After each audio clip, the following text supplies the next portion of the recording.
Amigos! Ende Juli habe ich eine ziemlich überraschende E-Mail bekommen und musste über die über einen Monat schweigen. Und ich hasse Geheimnisse.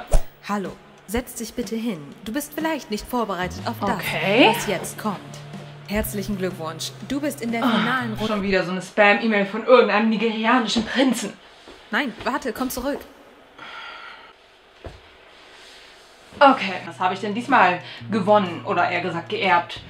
1 Million US-Dollar? Und vor allen Dingen, wie viel muss ich einzahlen? Du bist in der finalen Runde von YouTube Next Up London. Yes! Yes! Richtig gehört. Ich bin YouTube Next Up Gewinnerin 2018 unter dem Motto Woman to Watch. Und das werde ich natürlich in mein Tinder-Profil reinschreiben als Auszeichnung, weil, hallo, so einen Titel kriegt nicht jeder. Und weil dieser tolle Titel natürlich nicht alles ist, was man bei YouTube Next Up gewinnt, nehme ich euch jetzt mit. Wohin? Nach London.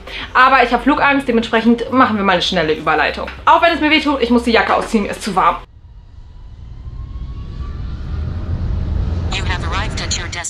Ich bin Sonntagnacht, also eher Montag, weil es schon 1:30 war, in meinem Hotel in London angekommen und hatte dann 5 Tage vor mir. Voller Programm. Inklusive jeden Tag früh aufstehen. Ich als Langschläfer. Das Programm war komplett vollgepackt und wir wussten grob, was uns erwartet, aber es waren auch viele kleine Geheimnisse, weil YouTube Geheimnisse liebt. Dabei waren tolle Gespräche, wie zum Beispiel mit der Vizepräsidentin von YouTube oder der MP Jess Phillips, die einfach unglaublich inspirierend war. Außerdem ein Creator-Panel mit tollen YouTubern, wie zum Beispiel Laura Kampf, die kennt ihr vielleicht hier in Deutschland, oder Eltoria, die ist aus Großbritannien, die einfach unglaublich inspirierend waren und vor allen Dingen uns auch sehr gute Tipps geben konnten. Außerdem hatten wir richtig coole Workshops zu Themen wie Kamera, allgemeines Equipment, Audio und natürlich auch Belichtung und ich hoffe, man sieht es schon etwas, dass es vielleicht noch besser bei mir hier aussieht. Falls nicht, dann liegt es definitiv an mir, denn die Workshops waren richtig klasse. Außerdem mussten wir in der Video Production Challenge, ihr merkt, alles auf Englisch, die ganzen Begriffe, weil alles auf Englisch war, die gesamte Woche.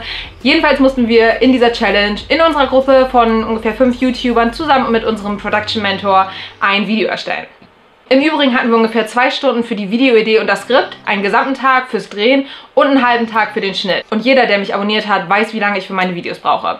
Dementsprechend war es eine richtige Challenge für mich. Das Ganze hat stattgefunden im YouTube Space London, was im Grunde genommen jetzt einfach mein zweites Zuhause ist.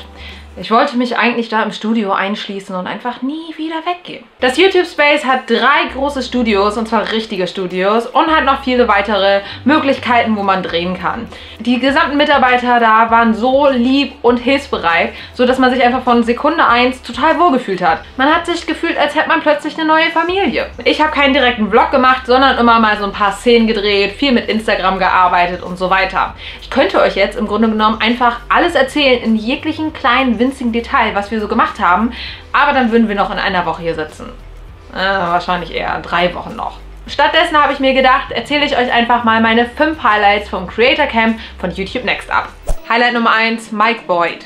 Am ersten Tag hatten wir einen Workshop namens Writing for YouTube, also Schreiben für YouTube. Das Ganze wurde geleitet von einem YouTuber namens Mike Boyd. Der kommt aus Schottland und ist ein ziemlich cooler YouTuber. Ich verlinke euch das Ganze mal hier in der Infobox. Er hat uns erzählt, wie er so auf seine Ideen kommt, wie er sein ganzes Video plant, sein Skript schreibt oder überhaupt, wie er sein gesamtes Video umsetzt. Mich persönlich hat sein Vortrag unglaublich inspiriert und ich habe so viele Tipps mitgenommen. Einfach weil er so ein YouTuber ist, der so viel Ideen und Gedanken in seine Videos steckt und nicht mal eben einfach so ein Video macht und raushaut, sondern wirklich da ein bisschen mehr hintersteckt. Außerdem hat er auch nochmal betont, wie wichtig es ist, auf YouTube sich auch seine Pausen zu nehmen und zum Entspannen und zu sagen, oh, ich habe jetzt gerade keine Ideen, weil man sonst super schnell ausbrennt. Besonders wenn man das Ganze Fulltime-mäßig macht, also als Job, was ja bei mir nicht der Fall ist. Aber trotzdem ist es immer wichtig, eine kleine Pause einzulegen. Er war übrigens auch mal Next Up Gewinner. Damals hatte er 15.000 Abonnenten und mittlerweile hat er ja über 1 Million Abonnenten. Also zeigt das ganz interessant mal, wo dieser Weg hinführen kann. Ich bin ja gespannt auf meinen Weg. Highlight Nummer 2, die Workshops. Jeder Workshop in dieser Woche war einfach unglaublich gut. Okay, ich bin ganz ehrlich, mir war einiges davon bekannt, besonders bei Kamera und Licht. Aber das liegt einfach daran, dass ich uralt bin und schon über 8,5 Jahre YouTube mache. Und das Wichtigste, was wir gelernt haben, Finger weg von Auto. Egal ob bei ISO, bei Aperture, Shutter Speed, Fokus oder was auch immer, denn das sieht einfach nicht gut aus. Und außerdem, Leben im Autopilot ist doch langweilig. Übrigens gab es im YouTube Space auch unglaublich viel Equipment, was wir ausprobieren und nutzen durften. Das heißt, ich habe einfach mal mit einer Canon 5D Mark III gedreht. Habe ich bisher auch noch nie. Oder mit einer Canon C300 hieß die, glaube ich. Oder einer Red-Kamera. Und ich meine, habt ihr euch mal die Preise angeguckt? Da hatte man Angst, Sachen anzufassen. Die Kameras insgesamt sind mehr wert als mein gesamtes Leben, aber ich überlege, ob vielleicht eine Niere auf dem Schwarzmarkt für eine von den Kameras reicht. Highlight Nummer 3, die Mentoren. Ich fasse mal die Mentoren zu einer Gruppe zusammen. Es gab nämlich einmal die Creator-Mentoren, das heißt YouTuber, und einmal die Production-Mentoren. Das heißt, das waren welche entweder vom YouTube-Space oder welche, die sozusagen von extern angeordert wurden, um uns zu helfen bei unseren Videoproduktionen in der gesamten Woche. Unserer war ein Filmregisseur, oh, schwieriges Wort, namens Jack Burke. Er war definitiv der beste Mentor, den wir hätten haben können, vor allen Dingen, weil er uns verrückte Mädels ausgehalten hat. Ich weiß immer noch nicht ganz genau, wie er das geschafft hat. Highlight Nummer 4. Die Leute. Ich heule wirklich selten. Und ich habe, glaube ich, noch nie in der Öffentlichkeit geheult.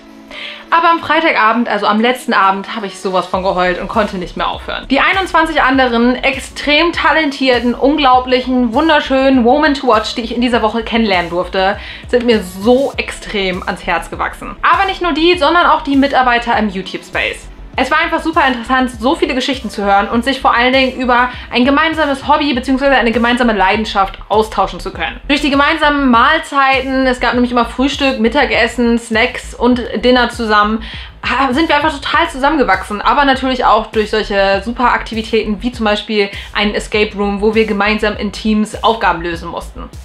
Oder zum Beispiel das absolute Highlight, eine Improv-Klasse, die war genial. Ich werde jede einzelne Woman to Watch in der Infobox verlinken und ich kann es euch nur ans Herz legen, diese Personen und Kanäle anzuschauen, denn jede von diesen Personen ist so talentiert und hat definitiv einen Klick und am besten noch ein Abo verdient. Highlight Nummer 5, Confidence bzw. Selbstbewusstsein. Ich mache ja schon ewig YouTube. Seit über 8,5 Jahren. Das ist eine Ewigkeit, was YouTube angeht. Und gerade in der letzten Zeit, so dem letzten Jahr, habe ich persönlich ein paar Probleme gehabt. Im persönlichen Umfeld, aber auch gerade mit YouTube. Ich habe ehrlich gesagt meine Videos nicht als wirklich gut angesehen. Ich hatte meistens keinen Spaß dabei, Videos zu drehen. Ich war irgendwie frustriert und ehrlich gesagt habe ich auch gedacht, ich habe Aufrufe und Abos, die ich habe, nicht verdient. Um ehrlich zu sein, ich dachte, ich habe YouTube Next Up nicht verdient. Deswegen wollte ich mich eigentlich auch nicht mal bewerben. Aber es war dann eine Kurzschlussreaktion an einen Tag und ich bin sehr froh, dass ich mich beworben habe. Selbst am ersten Tag noch saß ich zwischen diesen unglaublichen Frauen, die ihre Geschichten erzählt haben. Und ich saß da und dachte mir, wow, was für unglaubliche Menschen. Ich passe hier nicht hin, ich bin langweilig, ich habe keinen tollen YouTube-Kanal und diese Frauen haben teilweise so viel erreicht schon in ihrem Leben, haben so inspirierende Stories. Was habe ich denn überhaupt zu bieten? Aber in der Woche hat YouTube Next Up mir so unglaublich viel beigebracht. Nicht nur so praktische Sachen wie Kameraequipment etc., aber viel auch über mich selbst. Ich weiß jetzt, dass meine Videos gut sind und ich mich nicht dafür schämen muss oder komisch fühlen muss, das zu sagen. Einfach weil ich dieses tolle Feedback von anderen Leuten gekriegt habe. Ich habe gelernt, dass ich keine super uninteressante Person bin, die nichts zu erzählen habe. Denn mir wurde an dem Tag gesagt, deine Geschichte kommt dir nur langweilig vor, weil du sie schon kennst. Ich habe gelernt, dass ich mit all den Problemen, die ich mit YouTube habe, aber auch vor allen Dingen mit Frau sein, nicht alleine bin. Im Gegenteil. YouTube ist meine absolute Leidenschaft. Und in dieser Woche habe ich gelernt, dass ich YouTube nicht einfach mal eben so weitermachen sollte, sondern dass ich vielleicht einfach mal all meine Energie da reinstecken sollte. Einfach deswegen, weil YouTube und vor allen Dingen die gesamte Woche mich so unglaublich glücklich gemacht hat. Wir mussten übrigens, wie ich ja gesagt habe, während der Woche mit der Production Challenge ein Video erstellen. Unser Team hieß übrigens Team DiCaprio, weil wir meinten, unser Mentor sieht irgendwie aus wie Leonardo DiCaprio. Und wir hatten eine ziemlich gute Idee. Also das sage ich jetzt einfach mal so, ohne eingebildet zu klingen, weil es war wirklich eine sehr gute Idee. Das Video ist eigentlich schon fertig. Wir haben es den anderen auch vorgestellt und richtig gutes Feedback dafür gekriegt. Aber wie wir so sind, wir sind Perfektionisten und wollten noch ein bisschen was bearbeiten. Dementsprechend geht das Ganze an diesem Tag um diese Uhrzeit online. Aber damit ihr euch schon mal vorbereiten könnt, hier ein kleiner Teaser und ein kleines Bild, damit ihr wisst, was euch erwartet. Denn meiner Meinung nach ist es eines der besten Videos, die wir je produziert haben. Was kommt also jetzt? Gute Frage. Erstmal Werbung. Ach Quatsch. Ich werde in Zukunft versuchen, noch mehr Videos zu drehen, noch mehr Arbeit in meine Videos reinzustecken und in die gesamte Produktion und Nachbearbeitung und vor allen Dingen mehr Selbstbewusstsein. Ich habe übrigens von YouTube so viele Kleinigkeiten bekommen, aber ich glaube, eins meiner Favoriten ist definitiv meine wunderschöne Jeansjacke. Oh, Sekunde. Die hat nämlich vorne einmal die Auszeichnung YouTube Next Up Class of 2018 und hinten hat sie meinen Kanalnamen. Das ist sozusagen mein erster eigener Merch mit limitierter Anzahl von 1. Es gibt nur eine Jacke und die ist für mich. Außerdem hat jeder Gewinner einen Gutschein für Equipment bekommen im Wert von 1400 £. Was? Ich bin plötzlich nicht mehr arm. Ich weiß aber noch nicht genau, was ich mir davon kaufe. Die gesamte Next-Up-Sache bedeutet für mich einfach, dass YouTube an mich glaubt oder etwas in mir sieht, was ich bisher nicht gesehen habe. Außerdem investieren sie Geld in mich, damit ich die Videos noch besser für euch machen kann. Und sie hoffen wahrscheinlich auch, dass ich niemals so einen Skandal haben werde wie Logan Paul. Keine Angst, das werde ich nicht. Also was heißt das für euch? Bald gibt es wieder mehr Videos, wieder lustiger und vor allen Dingen noch besser. Schreibt ihr mir schon mal in die Kommentare, was für Videos ihr in nächster Zeit so sehen wollt. Vor allen Dingen Richtung Ideen für Comedy-Sketches, weil Comedy mache ich hier immer noch am liebsten. Außerdem folgt mir auf jeden Fall bei Instagram, da heiße ich Sarah Casey und ein T hinter. Da könnt ihr nämlich die Fotos von YouTube Next Up sehen, aber auch einen kompletten Highlight-Reel von den Instagram-Stories, die ich in der 7. Woche gemacht habe. Wir sehen uns dann beim nächsten Video wieder. Ich hoffe, ihr seid gerade genauso happy wie ich. Bis dahin, adios amigos.